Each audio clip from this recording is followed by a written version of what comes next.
কিন্তু বাবা জানলো কি করে?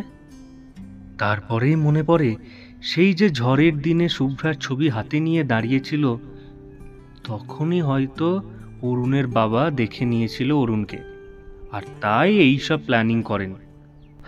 আচ্ছা, আর একটা কথা, তোর মা তো জানে আমি ব্রাহ্মণ, সরকারি চাকরি করি, পরে যদি অশান্তি হয় এই নিয়ে, তখন কি হবে? এই তুই চুপ কর। अगर मियाँ बीबी राजी तो क्या करेगा काजी? কে কি করবে রে? আর শোন, বাকিটা না আমরা দুজনে মিলে ঠিক সামলে নেব।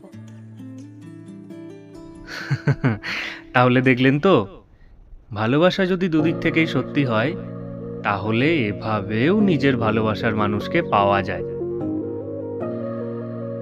শুনছিলেন আজকের বিশেষ নিবেদন অম্বিকার লেখা এভাবেও পাওয়া যায়। আজ গল্প পাঠে ছিল ভাস্কর, সৌভিক, সৈমী, দেবজ্যোতি, রিয়া এবং আমি অর্পিতা।